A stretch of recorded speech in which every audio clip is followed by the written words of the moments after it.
Тэр уулзалт хийгээд байгаа улс төрчид байна шүү дээ. Тэр хүмүүс дээр ямар нэгэн хэрэг бүртгэлийг нээх үү? Энд чинь нөгөө талдаа төрийн эрхийг хууль бусаар авах гэдэг зүйл ангир орох.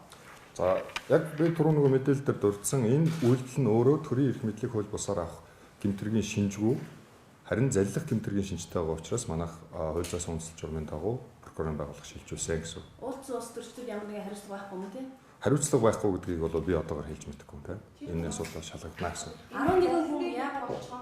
Хохирогчийн статустай байна гэсэн үг уулзсан улс төрчид. За тэр яг хохирогчийн статустай гэдгийг бол хэлж мэдэхгүй шүү дээ. Гол нь тухайн одоо нэр дурддагдаад байгаа этгээдүүд те одоогоор бол өглөө цагдаагийн боолууд дээр дөрөв гэжсэн бас энэ нэмээд бас ганц хоёр хүмүүсийн асуудал яригдчихэж байгаа.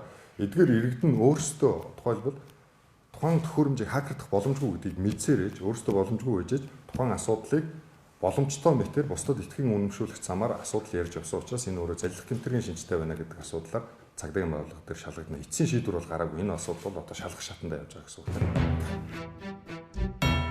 За үндсэндээ ингээд нөгөө хэргийг хэрэг биш жонхоо болгоод дуусгалаа. Уг хэрэг нь яг л нөгөө 60 тэрбумын хэрэг шиг эзэн холбогдогч нь тодорхой төгс шахуу үйлдэгдсэн хэрэг шүү дээ. Нэр дэвшигч ганга мөрөн сэмжид манаар хар машиныг хакердуулж төрийн эрхийг хууль бусаар авахыг санаархсан уу? Санаархсан. Үүнийхээ төлөө мөнөөхөн заллин хийгчтэй уулзсан уу? Уулзсан. Одоо тэгэд өөр юу хэрэгтэй юм? Энэ бол төрийн эрхийг хууль бусаар авахыг санаархсан өндөр том хэмжээний зохион байгуулалттай гэмт хэрэг мөнөөсөө моон. Гэтэл харин гэмт хэрэгтнүүдийг хохирогч болгоод өрөвдүүлэх тактик руу шилжүүлчихлээ. 60 тэрбумын хэрэгч ялгаагүй төлөвлөгдсөн байсан ч хийгдэгвэ гэснийхэн төлөө ажиллахтай тэмцэх газар хэдэн мянга хүлээ хүмүүсийг дуудан байцааж 60 тэрбум чинь бишээ гэдгийг өөр нь нотлуулсан гэх инээдтэй хэрэгч байдаг. Гэсэн хэдий ч мөнөөхөн Санду Ганбаатар нар ял авсан шиг санагдах юм. Өнөөдрийн энэ хэрэг бол гарцаа байхгүй 60 тэрбумынхтай яг л адилхан хэрэг. Завдсан уу? Завдсан. Төлөвлөсөн үү? Төлөвлөсөн. Яг таг 60 тэрбумын хэргийн хуулбар. Гэвч ингээд дуусч байх шиг байна. Мөнөөхөн X гэж хүн хэрвээ хар машиныг хакердаж чаддаг байсан бол эдгээр мөнгөө төлөөд хэрэг цааш үргэлжлэх л байсан. Гэвч Яаран Сандран арьсыг нь хамгаалан авч үлдлээ. Ийхүү хөрс үхий Монгол Ардын нам гэж субъект манан бүлэглэлийн үргэлжлэл 60 тэрбумын ихрүүд гэдгээ батлав. Эднэр үнэхээр бяртай болжээ. Эрдэс монголооч мандаа найр тавиад өгчлөө. За яах вэ? Харж л бай. Мөнхийн юм гэж үг бай.